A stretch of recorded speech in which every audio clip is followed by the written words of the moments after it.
Good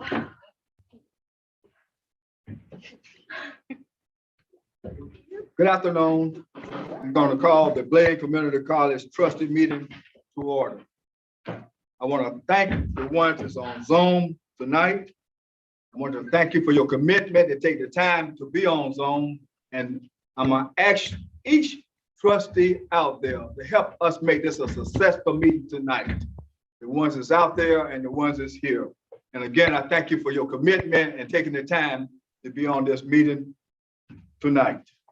With that, I got some bad news to tell you in reference to Ms. Lillian Bryant. Her sister passed, I think, today.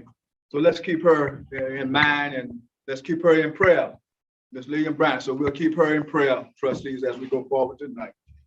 With that, we hope that we can just go through this meeting and whatever we do when we leave today, will help a student be successful at Bladen Community College. So I thank you for your commitment.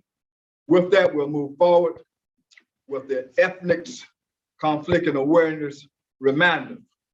In accordance with the State Government Ethics Act, it is the duty of every member of the committee to avoid both conflict of interest and an appearance of a conflict. At this time, do we have an appearance or anyone for a conflict that they want to bring to the attention to this board tonight? Hearing none, I thank you for that. We'll have a roll call. We're gonna call on Ms. Hester to call the roll. Mr. Dennis Troy, Present. Ms. Mary Andrews, Here. Ms. Pam Benton, Mr. Ray Britt, Here. Ms. Lillian Bryant, Mr. Brian Campbell, Here. Mr. Bruce Dickerson, Mr. Larry Hammond, Here. Mr. Ricky Linewan, Mr. Hayes Petaway, Here. Mr. Joseph Rozier. Joseph Rozier. Yeah. Whitley Ward, Yes. Gary Grady. Here. Thank you. Pam's on here now too. Thank you. Again, thank you. The ones we heard, we thank you for reporting. Moving forward with our telephonic meeting. As a result of the coronavirus pandemic and for the safety of staff and trustees of Bladen Community College, I move that the January 25th, 2022 meeting of the trustees of Bladen Community College be held telephonic in accordance with NCGS 143-318-13. Now I'm gonna ask for a motion to approve that we can move forward with the telephonic meeting. And I'm gonna call Ms. Hester to call the roll. Make a motion. Got a motion by Mr. Britt.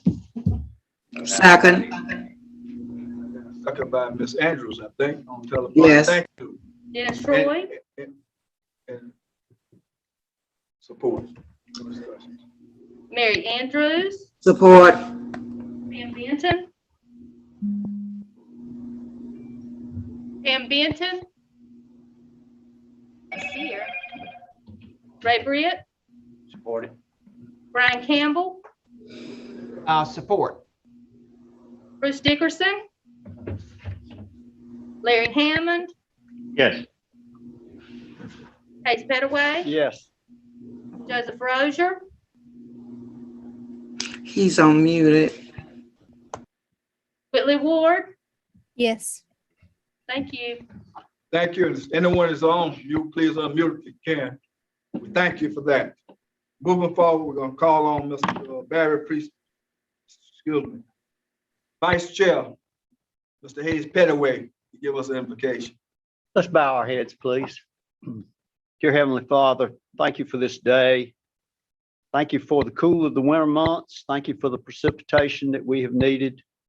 Thank you for all that you entrust to us. And thank you in particular tonight for this college. Thank you for all of those that work so diligently to improve the lives of its students and give all of the students an opportunity for an education and to improve their life economically and socially.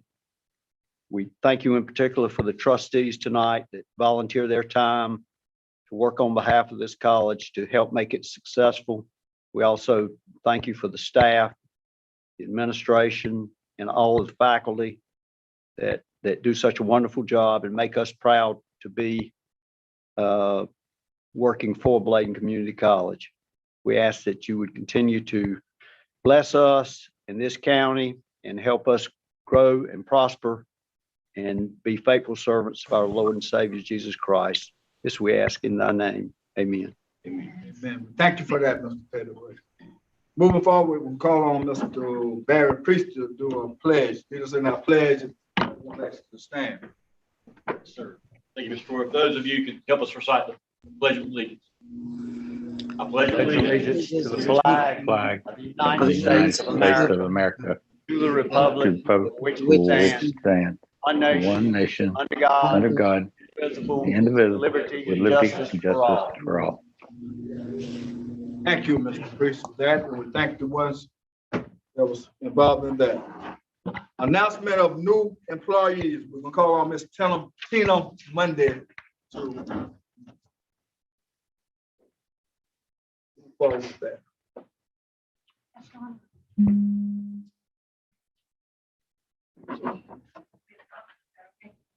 Yes, ma'am.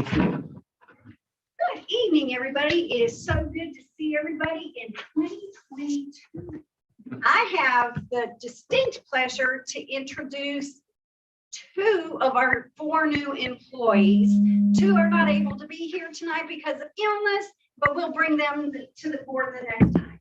But I have the opportunity to introduce Candace Erin Tatum Merritt. She was born and raised in Bladen County. She has a 12-year-old son whose name is Maverick Merritt. She graduated from, guess where? BCC with her ADN in 2017. She then went to Fayetteville State University and graduated with her BSN in 2019. She is now attending ECU to receive her MSN. She's also an advanced EMT, which she received through Bladen Community College, and she has worked previously with Bladen County EMS and Bladenboro EMS. She has worked at Bladen County Hospital 12.5 years in a variety of areas, from women's health to primary care to the emergency room, and she is our newest ADN instructor.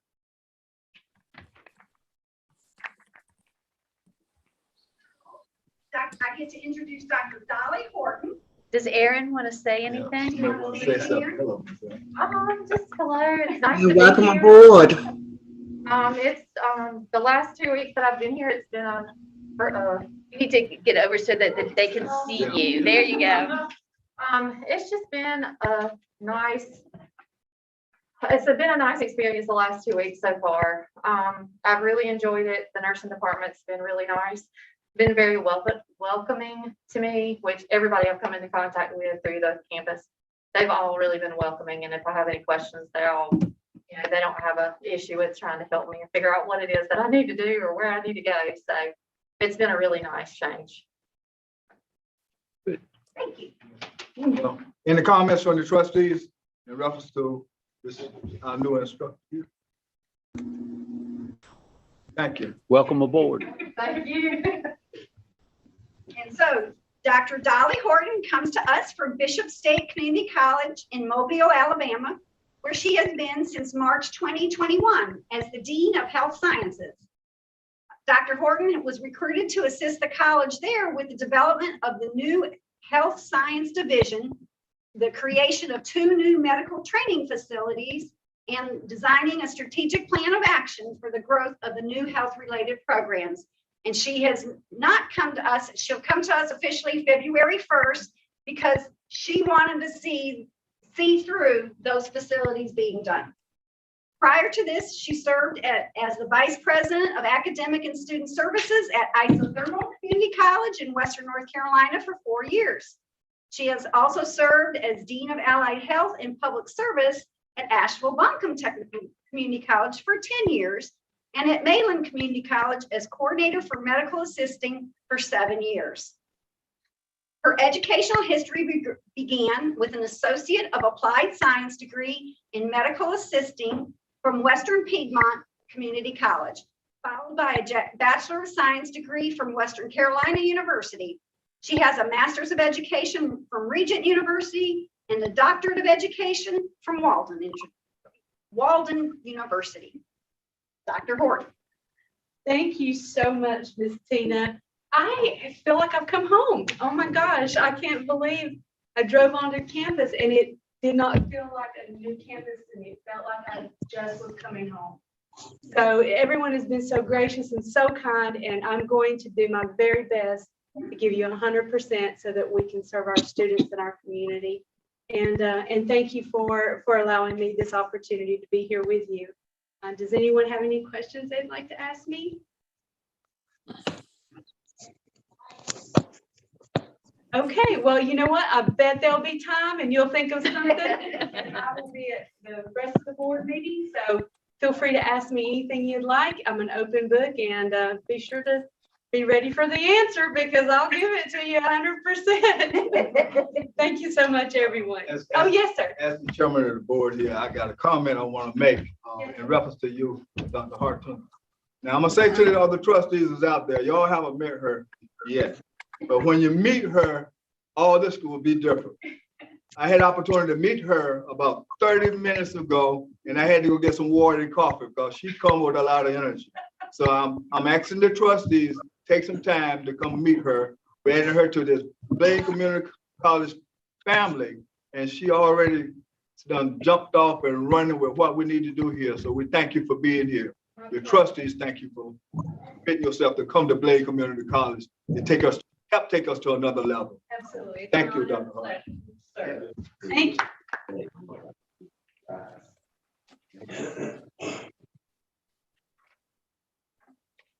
Yeah, thank you. Adoption of the agenda. I'm gonna need a motion and a second on that, and I'm gonna call on Ms. Hester. We need a motion and a second. Move we adopt the agenda. Second, any discussion? No discussion. I'm gonna call on Ms. Hester. Dennis Troy, Oh, Mary Andrews, Yes. Pam Benton,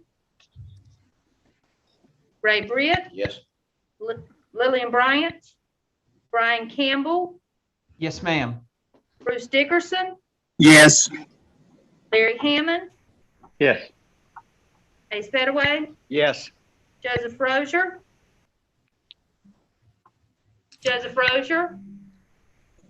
Whitley Ward. Yes. Thank you. thank you, Ms. Hester. We won't have the consent of the agenda tonight. Hopefully we'll have it at our next meeting, trustees, consent agenda. To the Government Association report, and we have Mr. Lewis, SGA officer. Perfect. There he goes.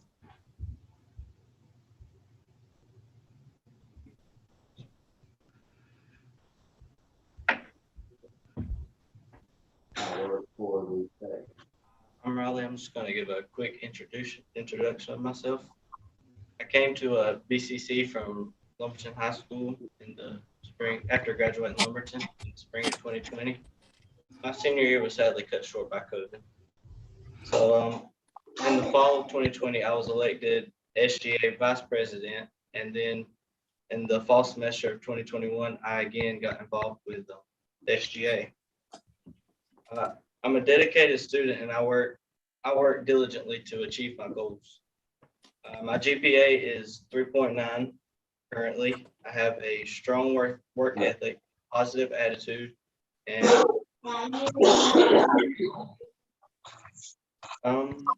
I try and be a team player and a good leader. I try and lead by example. I grew up in Robinson County, and my dad has been a minister for 30 years. My mom is a teacher currently. She has over 30 years with the education system. And And I have a brother who graduated from UNCP and is not now at law school at Campbell. Everyone who doesn't know what they want to do in life or just getting out of high school, I tell them, I say, hey, go to Bladen Community College. It's a very family friendly school, and I think it's the best college around. In May, I will graduate with degrees in welding technology, general education, and a general occupation technology. I highly recommend BCC to everybody around. It's been probably the best decision I've made to further myself in life. And now I will give the SGA report. On January 5th and 6th, SGA distributed free t-shirts to all returning students. Our head count for the spring semester is 1,059. SGA has purchased and distributed t-shirts to all students who register for curriculum classes for the last 13 years. It's been a great way to market Bladen Community College and sow our school spirit in local and surrounding communities. The SGA has a scheduled regular meeting every other week. SGA elections are coming up in 6 weeks. SGA is actively seeking new members to run for senators and officer positions for the 2022 and 2023 school year. SGA had a Cape Fear Valley blood drive today. Friends, family, and neighbors may need transfusions so their bodies are strong enough to undergo surgery or receive treatment like chemotherapy. Some premature infants come into the world needing blood because they didn't have enough time to make their own. We are impacting the lives of people in our community. Volunteers have the license to heal by giving blood. Our students, faculty, and staff donated blood and saved lives locally. It was a great success, and many turned out to support our local Cape Fear Valley Hospital. 18 units of blood were donated from the drive. 1 pint of blood can save up to 3 lives. And with the 18 pints donated today, that's up to 54 lives that BCC has impacted in one day. Does anybody have any questions? This concludes my report. Thank you for your time. Thank you. Before you leave, Mr. Clay Lewis, do we have any comments or questions anybody want to say to him? This is his first time, and I think he did a great job. And let's give him a big hand.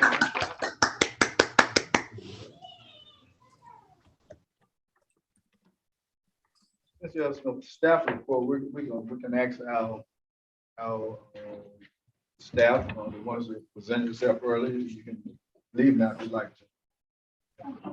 Let's have a staff report. Hey, welcome to stay Thank till the end. Welcome to stay, welcome, but you can leave if you like. Yes. And while they're leaving, I just want to be sure that all of our trustees know that Jessica Snow graduated.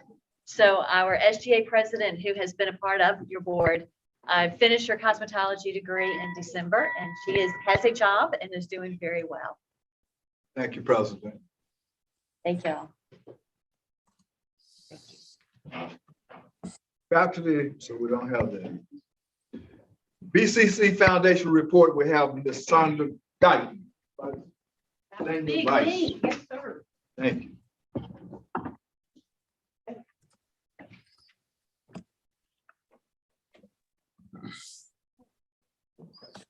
Take off one part and put on another part.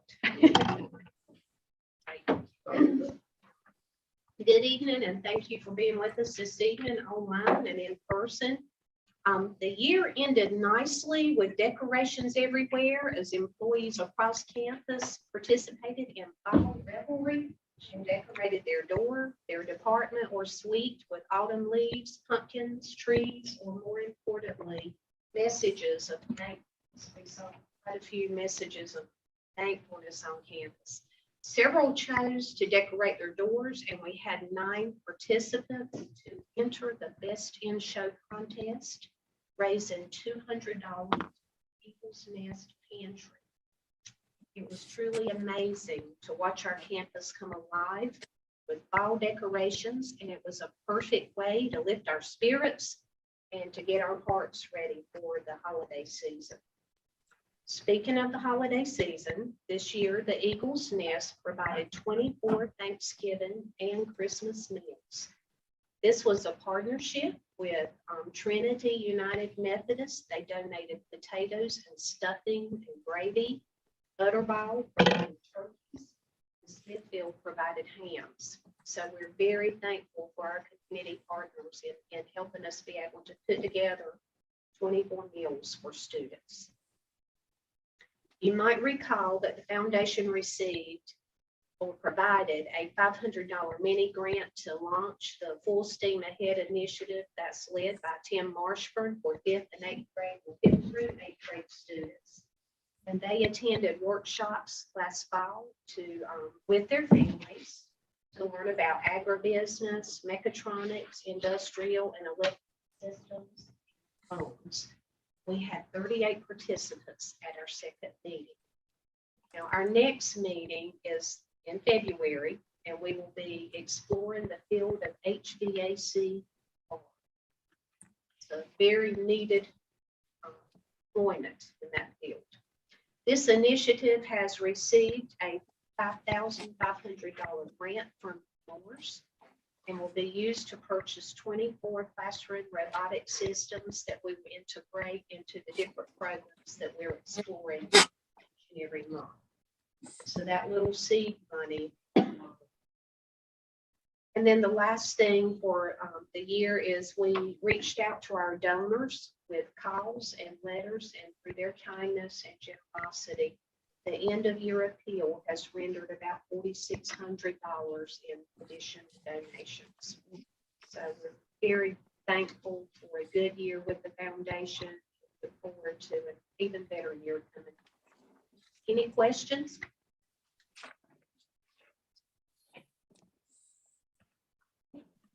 Would you like me to stay? Please, move forward with the,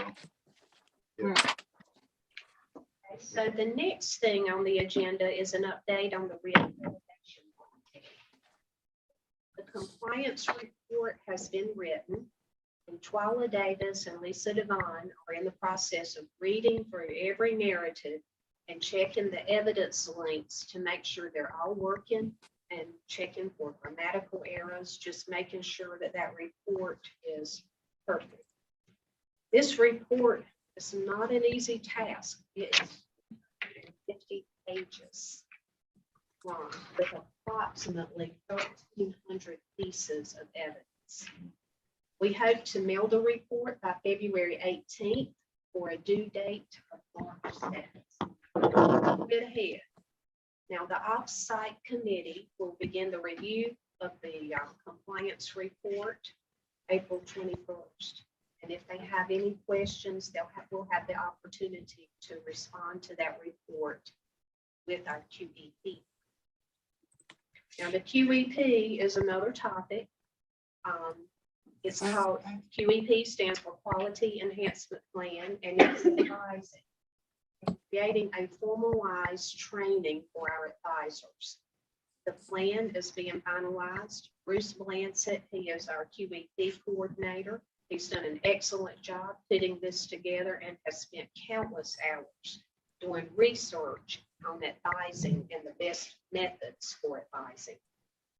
So this semester, we will begin actively marketing the QEP around campus and the community. That report is due to SAC COC by August 8th. Now, the next big hurdle, real big one, is the on-site visit.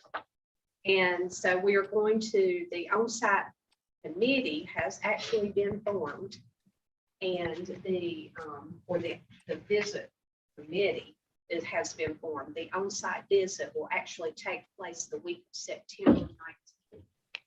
One member of the on-site committee is a QEP evaluator, lead evaluator, and DCC has chosen Sue Hawkins Wilding from Ivy Tech Community College located in Phoenix.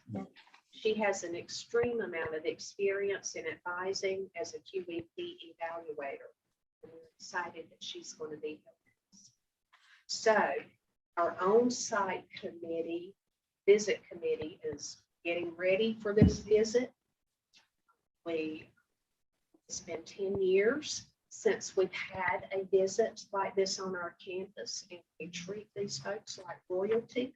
And we're going to put our best face forward, our best foot forward, and make sure that we follow this up with a great visit. Any other questions, comments? Certainly, thank you for those reports, Ms. Gunn. Moving forward, Building Facility Grounds Committee report, we have Mr. Brian Cameron. I seen you out there. Yes, sir. Hope y'all are doing well. Yes. Excellent. So Jay and I talked earlier today. I'll turn it over to him and let him provide us with the update on his items on the agenda. One of them I think is very interesting. So we'll see what, Jay, I'll turn it over to you. Thank you, Mr. Campbell. Thank you. Here for Mr. Priest to share screen. The next one. Okay. I think this is an exciting opportunity for Bladen Community College. Going forward, I hope you'll feel the same. My goal here this evening is just to introduce this idea to you, and I hope that you will receive it well. We are, I guess, at a crossroads here, and we have an opportunity with partnering with Barnes & Noble going forward for our bookstore. Now, they provided us two proposals, and I have two attachments in your board docs. There's one they call a handout, but it's really just a proposal. And then the other is a presentation I'm going to try to briefly cover tonight. Go ahead to the next slide. Now, Barnes & Noble was here early December. They met with our senior staff, they met with faculty, and they met with, I can't remember if our students were, I think there was a student possibly a part of that, actually. But they introduced really three proposals, two of which we thought would possibly fit. But they also told us about partnerships they have with other colleges across the state. And you see one there very near and dear to my heart, ECU. But you also see a lot of, there are other universities obviously partnering with, like UNC Charlotte, but other community colleges. Very close to home, Robinson Community College. Slightly larger than us, but some that are our size. But the numbers here, 648 currently have virtual bookstores. That's one of the options. 769 actually have physical bookstores. That was the third option that we're not going to talk about tonight, but that was one of the proposals. 50 plus campuses have first day complete, and 10 million plus, I guess, students and faculty are being served right now with Barnes & Noble. A huge opportunity, I think, for the college. And I'll try to talk about the two proposals where we have landed and just to introduce this idea to you next. Okay, the first I want to talk about is the virtual bookstore. The virtual bookstore is, like the name says, it's a virtual bookstore. There are no college textbooks on hand. I think there are some minimal textbooks on hand just to provide immediate needs, but for the most part, it's completely virtual. The college maintains general merchandise, in other words, like apparel, but this is an opportunity here. I can't remember the name of that partnership they have. It's much larger than what we could possibly offer with apparel. Let's put it that way. We are now on a level that UNC or ECU was able to offer by partnering with Barnes & Noble. Adoptions procured through B&C as Barnes & Noble College Adoption Insight Portal. I can't take credit for this presentation. Y'all don't even know what that is. I just know it's really nice, and I'll try to show you that in a couple of minutes. Students select the text format, new, used, rental, or digital textbooks. All materials are in stock. This is one area that we struggled as a college faculty may say, well, I need 30 textbooks. So we'll order all 30 textbooks and only 15 we sell. So we have to ship those back. And if you can imagine the textbook cost of shipping is high. Sometimes we fill that entire order. This is something we have an opportunity to or shift to Barnes and Noble. Financial aid is huge for us. So they can use their financial aid online, part of their student payments. Books are prepackaged in Columbia, Missouri. Struggled with that earlier, had to look up what the MO, I thought it was Montana, but it's Missouri. Told myself there. Out the door in 24 hours for immediate shipping orders. They should be prepackaged to the store, so we can pick it up from the store or to the student's address. They have bargaining leverage with carriers that we don't have, being the size that they are. I mean, they're negotiating those rates pretty low. We'll see that. They have free shipping promotions during time periods where they offer like 8 weeks of free shipping. And we get to pick which 8 weeks it is. So we could plan our semester, 4 weeks here and 4 weeks there, or maybe the mini semesters we have during the year.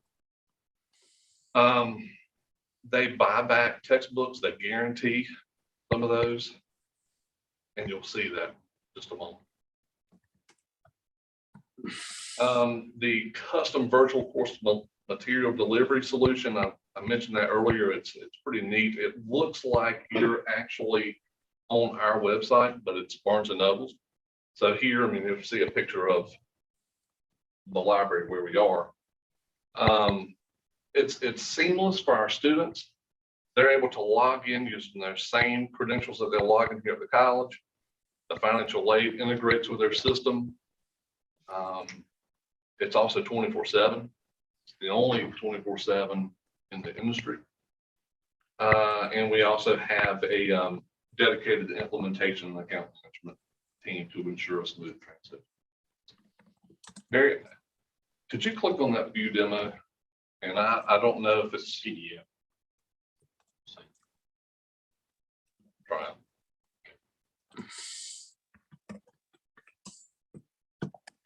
I hope you guys out there can see this, but I wanted just to show the website.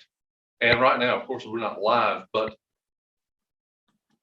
it's very easy from what I saw for our students to navigate. It's very simple for our faculty to navigate, and just it's professional, and it's not something that we necessarily would have to maintain. This is all outsourced through Barnes.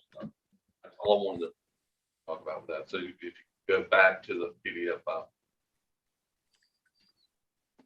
All right, picture yourself as a student here. Taking probably a criminal justice type class. You have a probation and parole textbook. The class is from March 15th through May 15th. But what really, and me being the bean counter that I am, looking at the options that a student would have, they can purchase that textbook used. Right now, we really don't offer any used textbooks, but there's a guaranteed buyback that I mentioned earlier, $45.95. So you can see the actual cost of the textbook is slightly more than $100 if you chose a used option. $153.50 for new print, and there's the buyback option. Digital, you see the substantial savings there. Rental, the option for renting, and the last, and folks, it's a couple months ago since the presentation, but I want to say these marketplace sellers are not necessarily Barnes and Noble. You're kind of taking a risk going out, but you can still purchase those textbooks through John Doe Bookstore and save. I think that's so, and I think this concludes the virtual option that the college has. Well, I apologize. There's one more. This is the actual proposal to the college. So 10% of all gross sales would be paid to DCC. Inclusive access to materials the first day of class is would be a promotional idea to the college.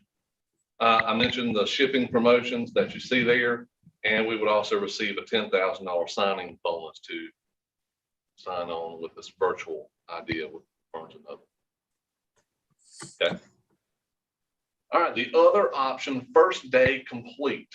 The first day complete is in a sense virtual to me, but I think the same advantages that we saw earlier with the virtual bookstore, you also have with first day complete.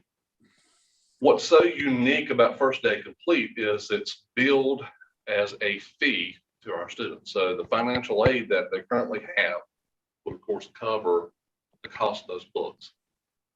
The college is billed $24 per credit hour, but that is deferred right to the student. I'll talk about some of the savings there in a few minutes, but if you can figure already in your mind, the cost of textbooks probably on average is somewhere around $800 for a full-time student. So if you figure a full-time load of 15 hours, $24, figure out what that will be. Students don't have to do this, and first day complete, here the books and the materials, the access codes, they're available the first day of class. There is no wait time. Students a lot of times fall behind because they're getting those textbooks later on. Well, first day complete is they're there. The first day of class. Let's see. All required text materials are included. We talk through different programs with this. Cosmetology, for example, they have large kits and they can customize some of those kits and still be able to purchase those, but it might not make sense for that student to purchase that cosmetology kit through this program. Where it does make sense, I think the student will be able to take advantage of it. So materials are ordered and stocked in the store. Full enrollment textbooks ordered. Course materials are prepackaged in the store, highly personalized and concierge service. Go ahead, Barry. I'll talk about a few more things, hopefully. I mentioned this, all students are automatically receive all course materials online. Cost of course materials are bundled into the tuition or course charge. So right up front, everything's done as far as payment. Highly personalized concierge service, I mentioned that. Faculty maintain full academic freedom. This is important because some of our faculty have, I think they call it open stacks, where it's a free version of a textbook. So they're not stuck to having to purchase a textbook if it's free and the instructor uses the free version. And they're very receptive to that.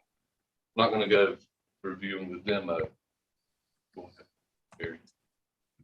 All right, this is what I mentioned earlier, the savings that a student would see.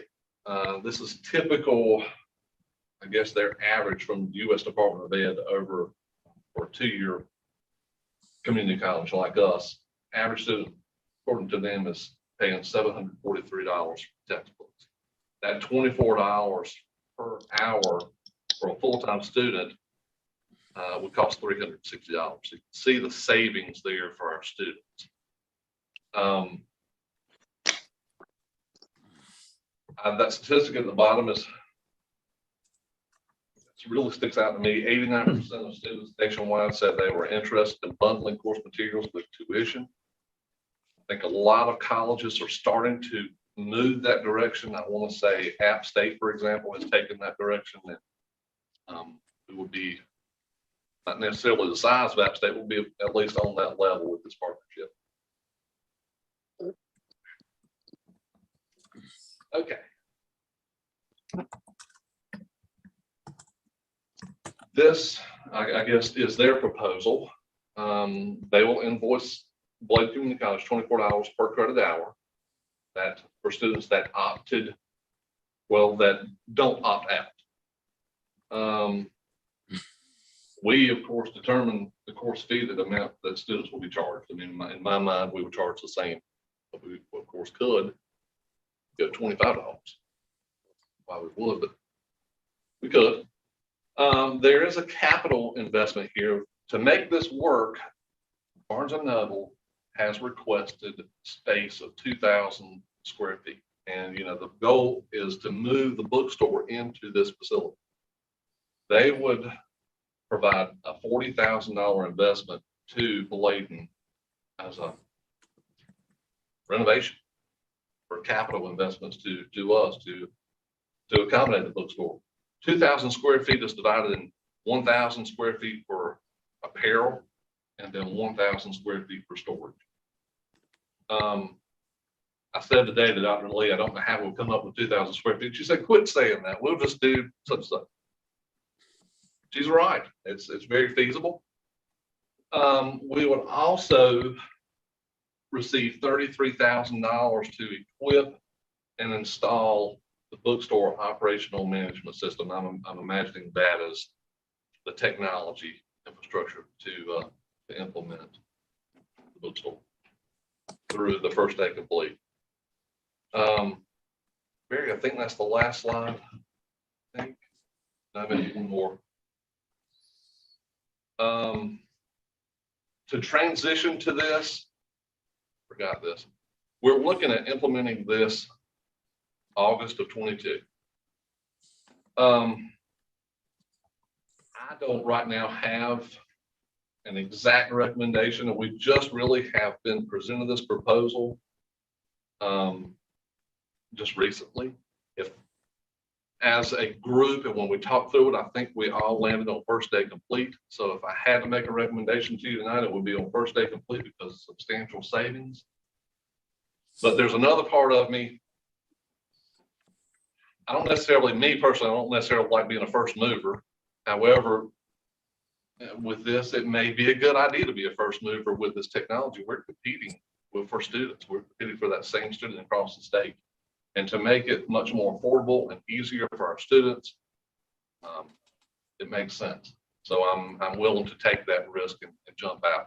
But I wanted, my main goal tonight was just to introduce this to you, where we stand, what we're doing. Going forward, I'll be happy to answer any questions. All right.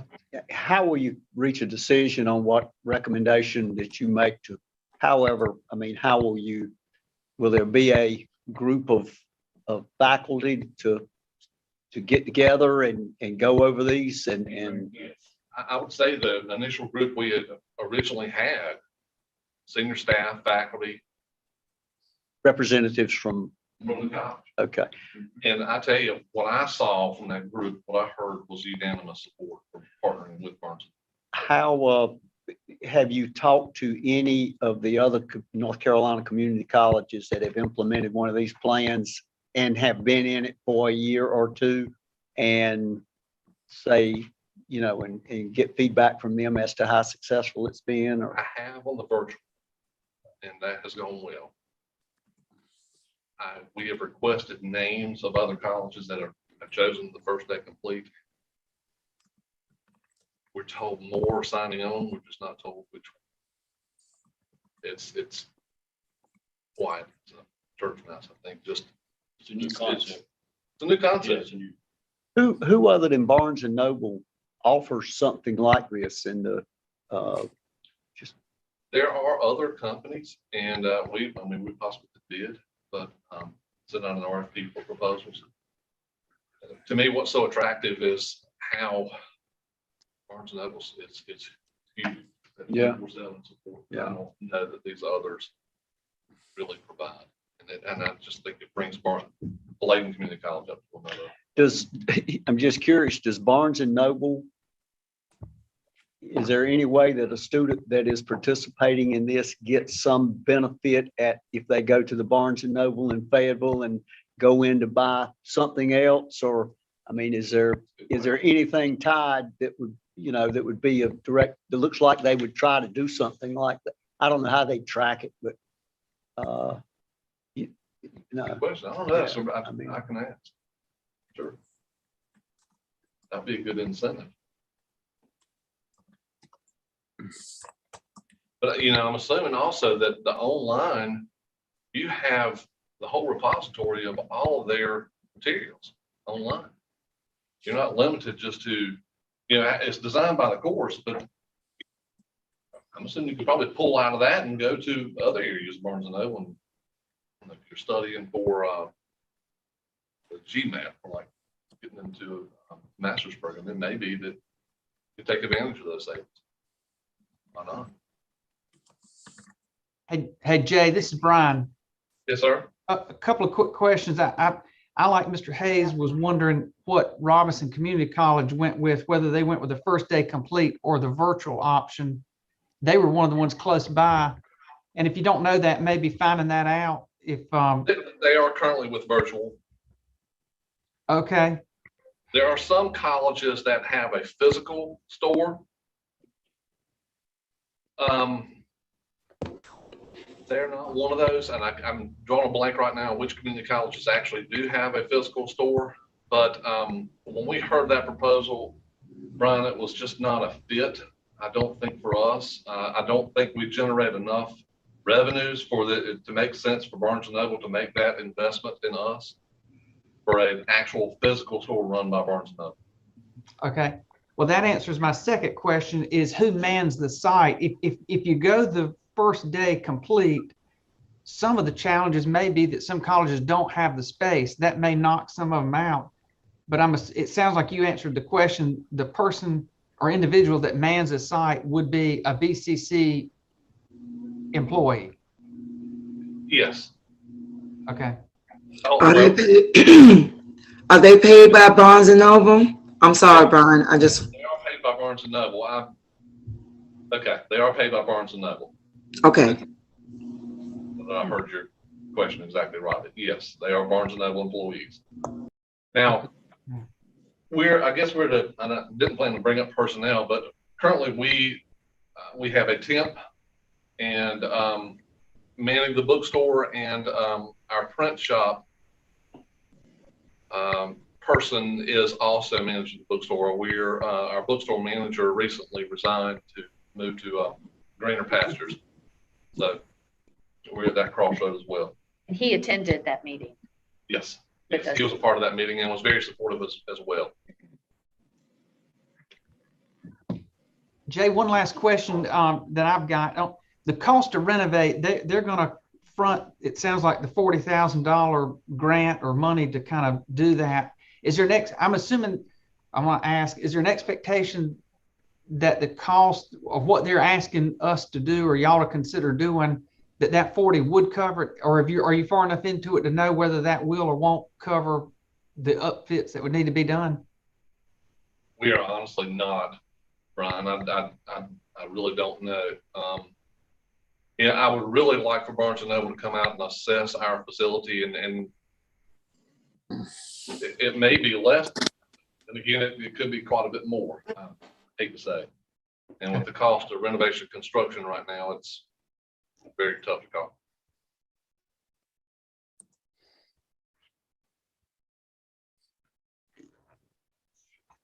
Any more questions? Jay, this is Bruce. Yes, sir. Couple of things. You mentioned, I guess, some decreased costs that we would have, at least part-time employee. What other costs are there? Other costs that we would save on? And along that same line, are there earnings that we make with the current structure of the bookstore that we would be giving up with this? Very good question. I'll first say this. We have seen sales declining over the last several years in the bookstore. We are, I don't think we're losing money, but we're barely making ends meet. I would say it's a different climate because of COVID. And I mentioned this earlier on shipping charges. We have paid a lot of money shipping textbooks back to these publishing companies. Another thing I'm hearing from publishers, I guess, through our former bookstore manager, was that these publishing companies are really pushing for these textbooks to go digital. This provides us another way, an avenue of possibly getting out of that bookstore stocking the bookstore. We also, we do stock apparel. One of our roadblocks we keep running into is the fact that when we do order apparel, there's a certain quantity that we have to order. And a lot of these items sit on our shelves and probably Ricky Lamb would sympathize, or maybe you, Bruce, is, they sit on the shelves and they're just not sold. So what ends up happening is every now and again, we'll just have a sale and really try to get rid of those items and probably end up taking a loss on some of those items. We lose that, that risk, I guess, is shifted to Barnes & Noble. Did I answer your question? If I could just interject just a little bit. So some of the things that make this a real interesting concept for us, and I think I may be getting ready to say what Barry wanted to say, is that we know students are more successful if they have the resources they need for their classes. So one of the things that Jay was alluding to is students aren't buying the textbooks. So they're trying to do the classes without the resources. So this is kind of forcing them to have those resources and not only have them, but to have them on the first day. So some of our inequities that we've been struggling with all of a sudden they're gone. Now, one of the things that Jay did say, and I want to be sure that we are a little bit more clear on, is if we go with this first day, it becomes a fee. And as a board, you all set the fee structure. What I anticipate is that the other colleges will increase that $24 because the bookstore revenues, and Bruce, this goes to your question, those revenues are monies that we can use in any way on campus. It's like the vending machine money. So if we even increase that to $25, then that would give us a little bit of some returns on this that we're not getting right now. And Barnes & Noble feels like we're a safe enough bet that they're willing to make the investment as well. But Jay is absolutely correct. And we wanted to bring this to you because it is still very new to us. Every time we have an open position, we've paused, we've stepped back before we fill that position. And we're trying to assess, do we need to fill it or do we need to do something different?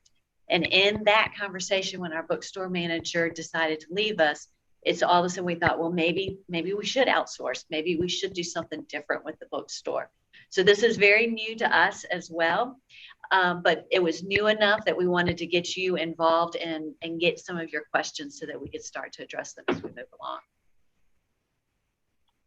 Just a suggestion. Let's have some student participation in the, let's get some feedback from students as to how accepting they're going to be of either one of these alternatives. Let's don't just make it staff and faculty. Let's get the students a buy-in, get some of the outstanding students you have, let them be privy to some of the conversations. And because if you do it and the students, if it causes students to go to Southeastern or Sampson or something, or then we're shooting ourselves in the foot. So and one other question, the kids that are in the high school here, now their books are paid for by the state. I assume they would not be in this. This is just their books are not paid by the state. They are not. So I'm going to let Barry answer that a little bit, but it's so that the high school right now, make sure I get it right. The college transfer parents pay for books, but the trades parents do not. Okay. And the school system is going to use some of their money to pay for everybody's books next year. But that is something else that we hope with this plan, we can, again, be a little bit more fair across the board. But you're right to bring up high school because that's another piece of this that needs to be addressed.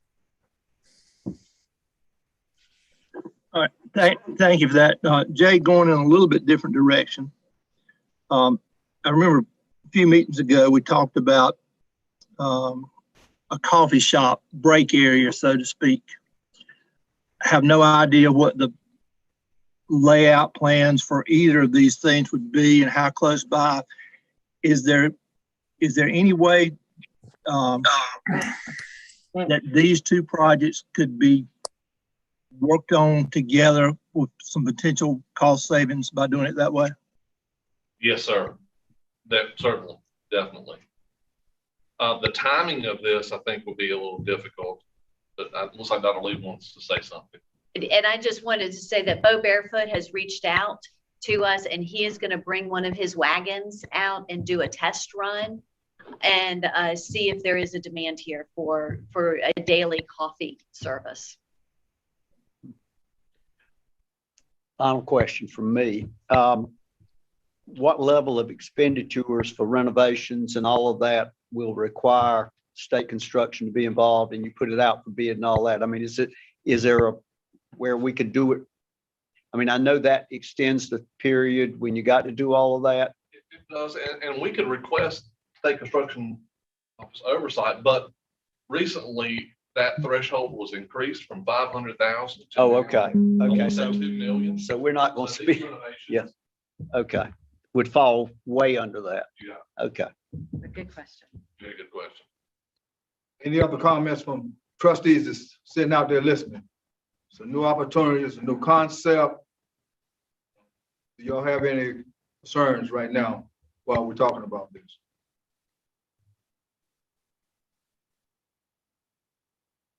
And what I'm hearing, this was for us to just to hear tonight. They'll take it back, and I know they'll fine tune it and bring it back with maybe a recommendation or something of that nature going forward. How that sound to the trustee? That sound like what we're talking about? Yeah. Okay. Thank you. Thank you. Thank you, Mr. Stanley. With that, we have our Physical Affair Committee report. We have Mr. Hayes Pettaway. Thank you. I'm going to call on Mr. Stanley again. You'll notice that with the budget resolution is something that requires our vote. I will say that Jay kind of briefed me on that a little bit prior to this meeting. We got together for a few minutes, and I'll let Jay talk more about it. As from what I understand from Jay, the state has finally come down and given us a budget. And of course, the county, we're part of this budget resolution is, I suppose, that we accept what the county gave us effective July the 1st or whenever it was for this fiscal year that we, are already grateful for and operating with. So it, in that manner, it's kind of a rubber stamp. But Jay, you go right ahead. Thank you. Before Jay go, I want to thank Brian Calmer and all the trustees that was involved with the discussion that we just had. I want to thank you for that commitment going forward.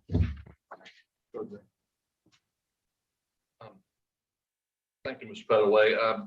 I did briefly go over this earlier with Mr. Pettaway, and he's right. Usually this time of year, we're looking at, well, I am already looking at next year, and this is the latest I ever remember bringing a budget proposal for the year we're currently in for your approval. I mean, we've been operating, well, 6-7 months now. And just now tonight, we're asking for your approval. Our system office, the state board met Friday and approved the budget packets. And we quickly are getting this to you tonight for your approval. The budget resolution, if you look back at years past, it's basically a template that we follow. I'm presenting to you tonight for your approval an $18,071,590 total budget. The template, the first page is the memo, and the second page, the template basically works like this. The revenues are even numbers, the expenses are odd numbers. So 1, 3, 5, and 7 are dealing with expenses. Sections 1 and 2 are dealing with state funds. So section 1, expenses. We are requesting your approval tonight of budgeting $10.5 million roughly of state funds expenses. A big portion of that is stabilization funds that we received this year that has to cover money for the next almost 3 years. This is to address the impact of COVID that has had on our enrollment. And we're going to use those funds. We have said we're going to use those funds to salaries and keep folks employed. This budget also covers, and I'm going to talk about this more, but an increase in salaries, 2.5%. We saw a tremendous increase in both health insurance and our retirement percentage that the employer cost is. The employee cost is not going up. The employee cost of 6% has been that way for as long as I can remember, but the employer percentage for every salary, it's going from 21.68% to 24.10% going forward. So that's a big percentage of that employee salary that the employer is contributing towards their retirement and health insurance. So it covers all that. And like Hayes said, you know, it is what it is. The allocations are what it is. We just move money around within it just to maximize what we can do. Section 2, I mentioned earlier, the revenues, 10.5 million, sections 3 and 4 county appropriations. The section 3 of the expenses, I want to thank the county. Again, we were funded the same as what the year before, but in this climate, from what I'm seeing, that's almost like an increase, just being able to stay with where we are and go forward. So definitely want to thank the county for that. Sections 5 and 6 deal with building and grounds and equipment. We'll point out one line here on the expenses side, the ADA renovations that the county is contributing $400,000. That will probably have to carry over beyond this year because we did combine that with some money remaining from the continuing education building, workforce development building. So that total project is, and it's down in that bottom section, $828,910 roughly. And that's what Mr. Dixon intended to do earlier. Section 7 and 8 are institutional funds. The majority of institutional funds is $5 million roughly, but $3.6 million is in student aid. So that's the vast majority of that budget. Bookstore is another line item that's large there. I don't think we'll reach that $800,000 that we have there, but that's what the budget is. Hoping we will. Sections 9 and 10 of the template. Section 9 allows us to transfer from one pot of money to another pot of money as long as we notify you in the next meeting, and then we do that quarterly. And section 10 allows us to receive additional funds that are sent our way. I would recommend this for your happy to answer any questions. With that, unless we have a question, we need a motion and a second to support this budget. Make a motion. Motion from Mr. Brett. Can I get a second? Second. Second by Mr. Pettaway. Any discussion? Hearing no discussion, I'm gonna call on Ms. Hester to call it. Dennis Troy, Support. Mary Andrews, Support. Pam Hinton, Yes. Ray Britt. Yeah. Brian Campbell, Support. Chris Dickerson, Yes. Larry Hammond, Yes. Hayes Pettaway, Yes. Joseph Rozier, Yes. Whitley Ward. Thank you. Thank you, trustees. Okay. Anything else, Jay? No, so that was all with the budget resolution. Okay. The next item is the financial audit update. Before that, I guess. Recently, we received results from our financial audit for the fiscal year 2021. Happy to report no findings on that. The cost of the audit is, this audit is published out there on the state auditor's website, but the total hours for the audit was 382 hours, cost of $40,492. I want to point out a couple of financial statements. Our net position improved from 2020 to 2021, $613,000 roughly. So we're in good standing financially. long-term liabilities, those are something I always look at. It's, you know, if every employee decided to resign or retire today, what would the liabilities be if they all were to leave on, you know, June 30th? And that actually, at July 1st, 2020, the balance was 457,000.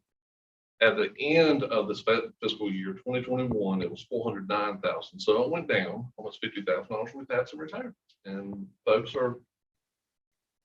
We saw this statistics today, but as folks are getting to where they can retire, they're retiring. So that minimizes that liability on the college going forward. The last I want to point out, looking at the expenses, and of course these again are there. I have a few copies here.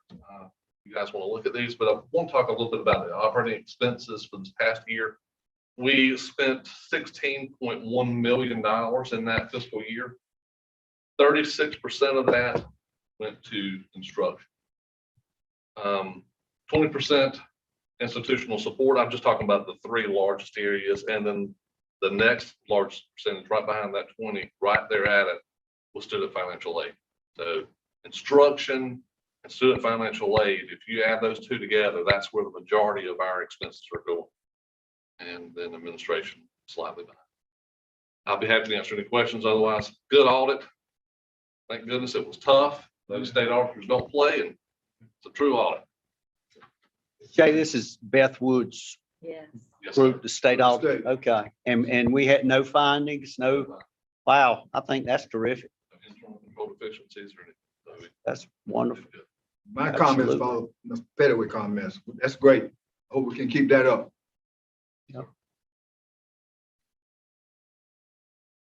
Thank you, Mr. Stanley. I think I'm next, the Foundation Investment Committee, and I don't know how to start. Any of you followed the news and the stock market? It's been something of a bloodbath for the last 10 days. I don't think it's certainly not totally unexpected. A lot of things going on, you know. We're seeing some inflation is causing concerns, and the Fed is kind of stepped back on priming the pump like they have, putting so much money in the economy due to concerns of inflation, and you know, you got situations with Ukraine and the Soviet Union. I don't know how much, if that's really playing any part or not, but you know, this is all I can say is we've seen the market go up. I won't say astronomically, but we've had 3 terrific years for investors, and since the first of the year, we've had a fairly substantial correction. I think the S&P 500 is down 8%. Again, I don't think it's a reason for panic. Jay gave me some numbers. It looks like we're down about 6% since the end of the year. You know, I think the market is going to gyrate up and down. I think, you know, we're long-term investors. We're not going to jump out. We do have, it's rather timely, but on February, I believe it's the 8th, we have Skip Sizemore with Morgan Stanley coming down to meet with our investment committee. So it'll be very, very interesting to hear from Skip and what Morgan Stanley thinks is going on, and the things that they are doing to minimize the downside risk that we have, which you know all, if you've heard me talk before,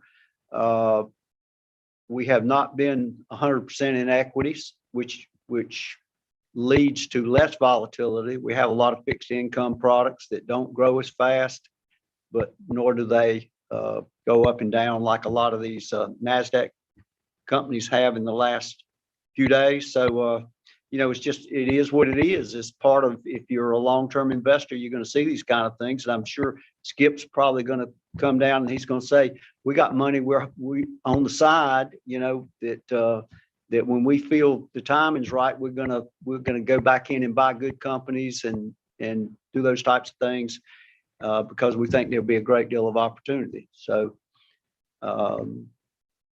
it is what it is. You know, we're going to report a great year as of December 31st. But it's just January, so, we may gain all this back by the end of February. That's the way the market is.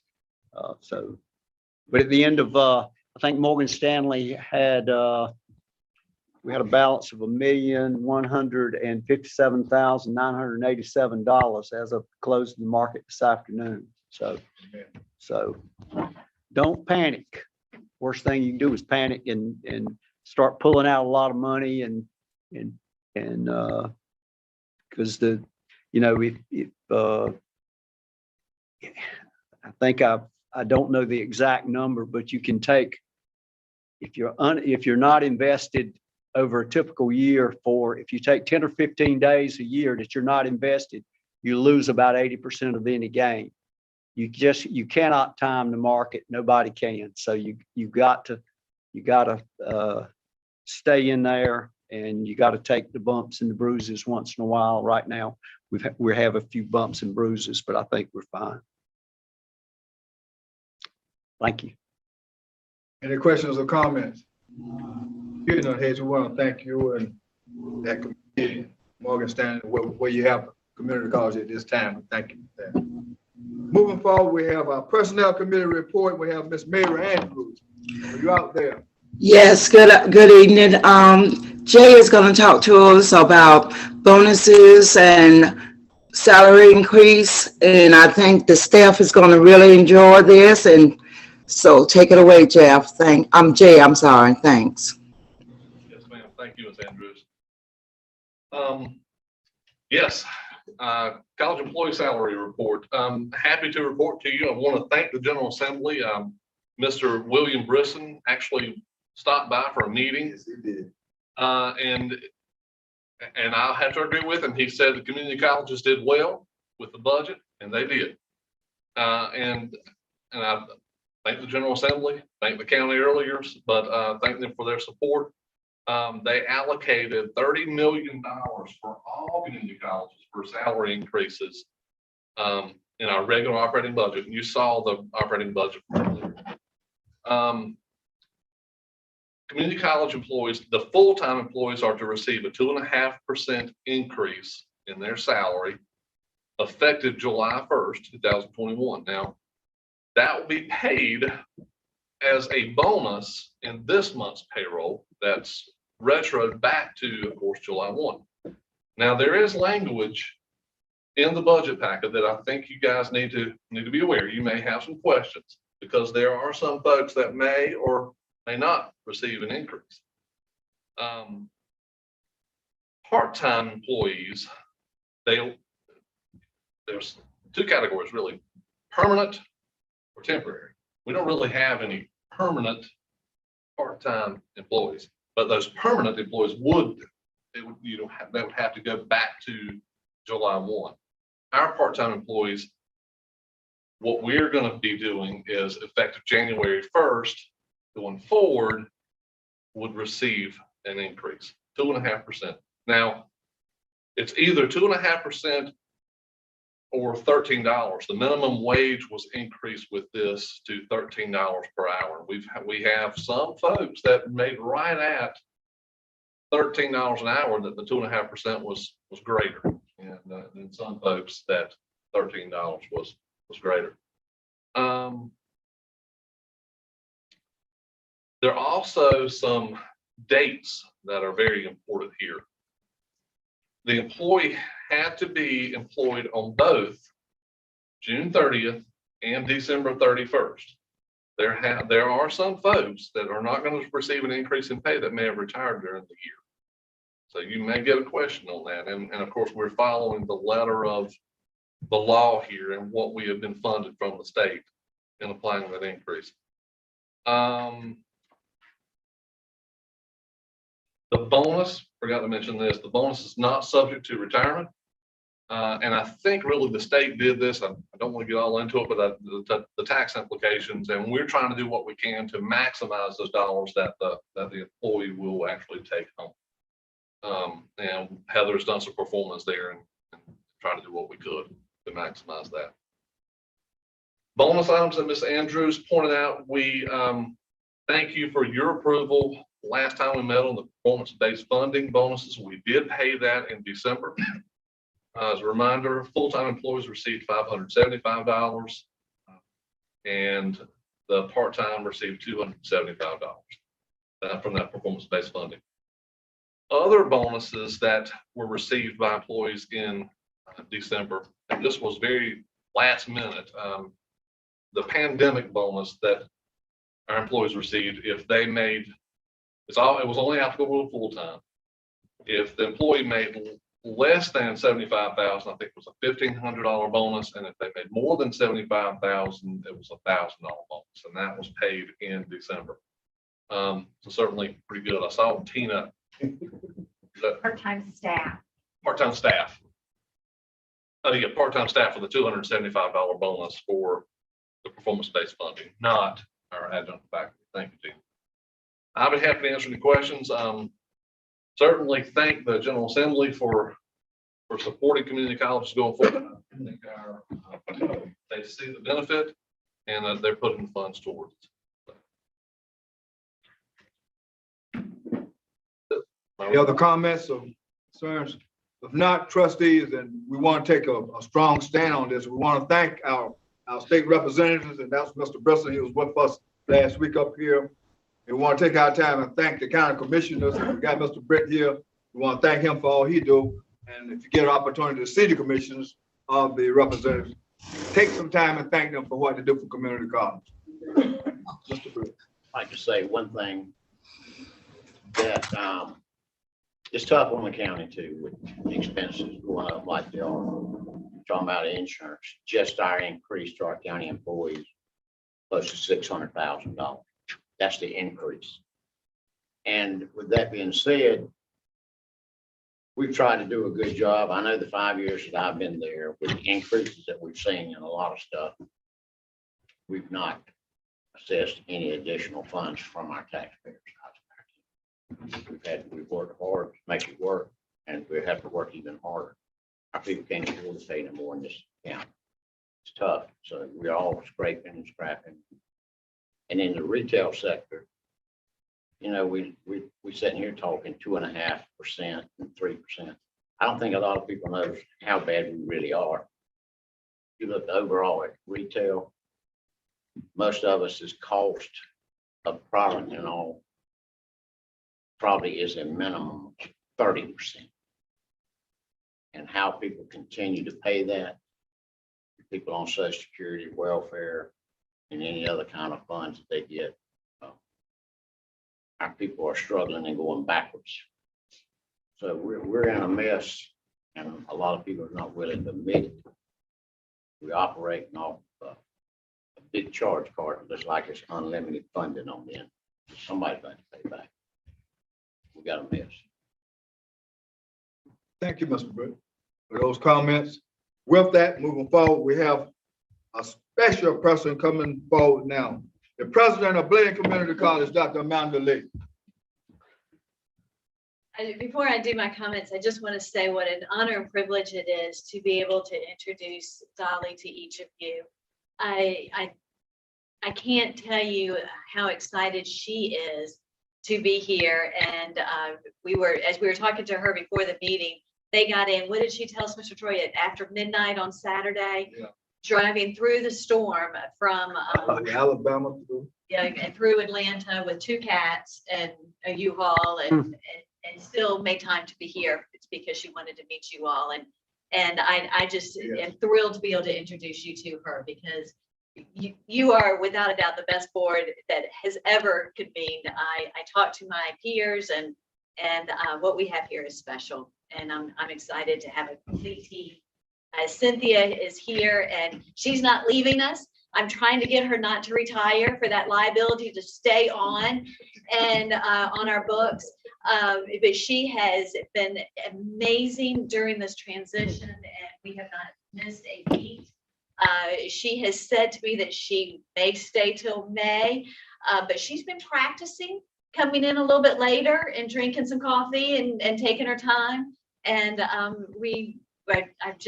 thrilled, and it has been nothing but a privilege to work with Cynthia at this time period. I've enjoyed working with her before, but to be able to work with her this close has been a privilege. So tonight I want to spend just a little bit of time looking backwards.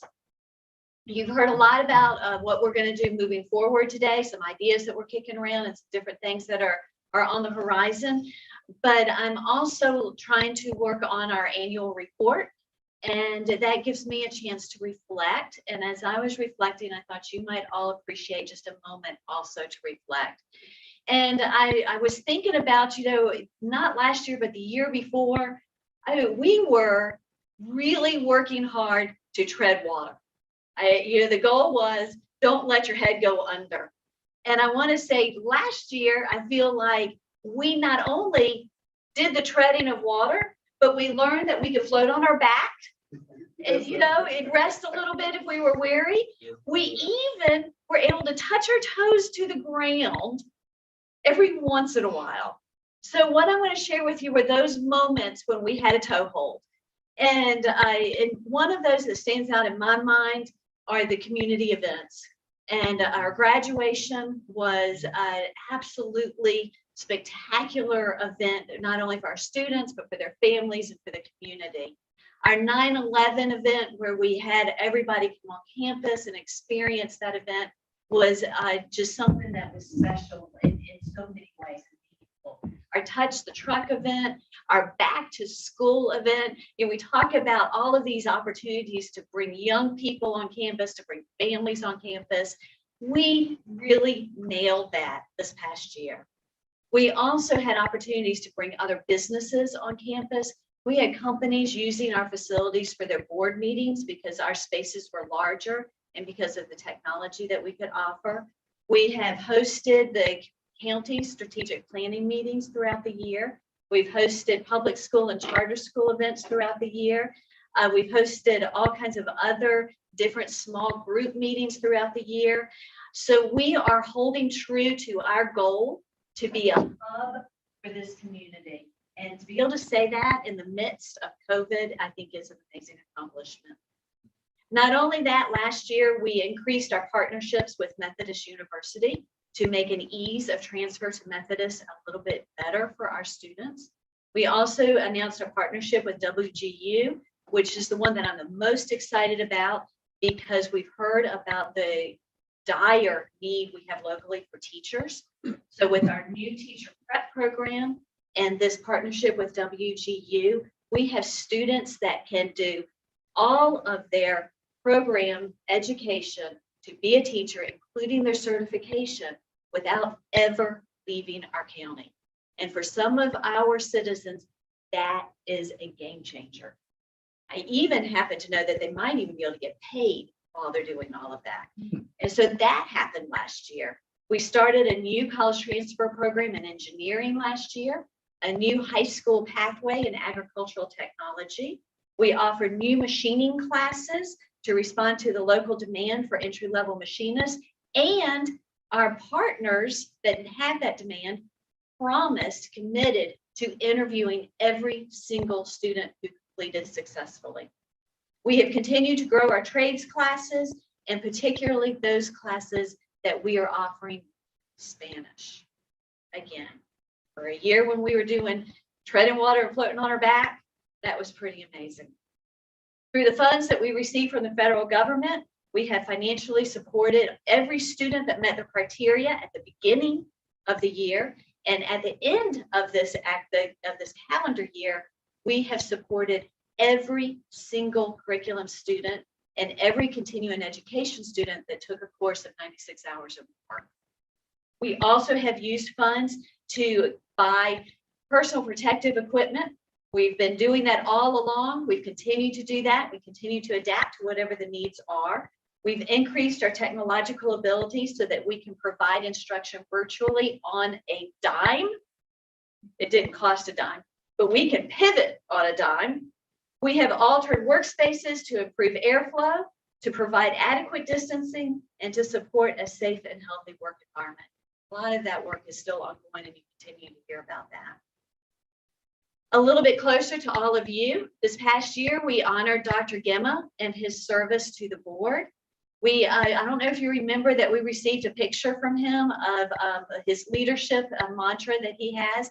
We have now hung that in the library downstairs, right over President Rezeghi's desk. So a very special spot that I get to see every day as I go. We have built a greenhouse with a gift from Cape Fear Farm Credit.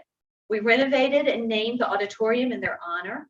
We have 3 endowments fulfilled. We initiated the J.B. Priest Endowment. We increased the amount of our scholarships, and we provided emergency relief to students and employees throughout the year using our emergency funds. Amazing accomplishments, again, in a year when really nothing was supposed to be happening. We continue to work to increase our success with recruitment, retention, and completion. We have continued to reimagine our organization, and we have committed to making every single decision from the perspective of a prospective student or a current student. All of our audits, and you heard about this today, have come back clean. Every single audit has come back clean. And Hayes, it asked if that was a Beth Woods audit. And that's always makes you especially proud when you know that Beth Woods has given us a stamp of approval. But we have more audits than that, and they all come back in such a positive way. We've increased our enrollment and our FTE over the previous year and continue to look at that growing. So, board members, I'll just close by saying the evidence speaks for itself. At Bladen Community College, we are resilient, we are strong, we are nimble, and we continue to be the home for those who hope. Any questions?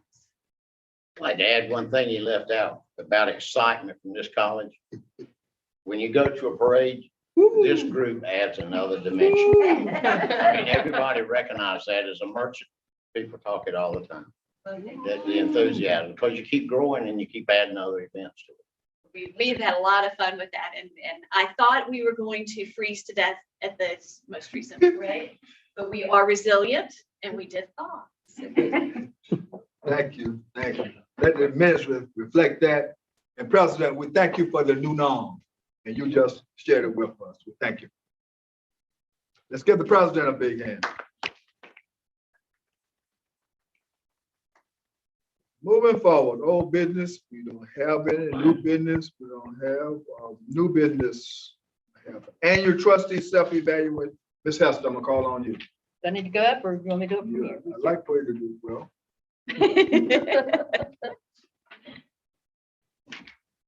One other thing. We do have the NCACCT coming up March 30th through April 1st. So I will be contacting a few of you out there as well, because we've got some people that need their ethics training. So, within the next 2 weeks, I'm going to be getting with you about the survey, the self-evaluation, and the statement of economic interest. Questions? Any questions or comments? I got a comment I want to make in reference to Ms. Hester. She's been going through some stuff lately, and I want you to know that trustees got your heart, okay? And we support what you're doing, but we're praying for you too, okay? All the trustees, she's been going through it. Yes, sir. And so our family, as a family member, when you hurt, we hurt also, okay? Trustees hurt. Thank you for that. With that, do we have any comments from a trustee before we close out for tonight? Any comment anybody want to make at this time before we close out from the trustees? Now here and then, I want to thank the ones that's on Zoom. You just don't see my face. I can't see your face, but I can see Mr. Britton, I can see Mr. Pettigrew face in here. And I want to thank all trustees for your commitment tonight to make this program such a success tonight. This meeting we had tonight. I want to thank you for your commitment. With that, I'll need a motion or second that we adjourn. Motion by Mr. Britt. Second. Second by Ms. Pettigrew. No discussion. We're gonna call on Ms. Hester. Dennis Troy. Support. Mary Andrews. Yeah. Ann Benton. Yes. Ray Britt. Yes. Brian Campbell, Support. Bruce Dickerson, Yes. Ray Hammond. Larry Yes. Hammond, Yes. Pace Petaway, Yes. Joseph Rozier. Yes. Thank you. Good night. Good night, Bladen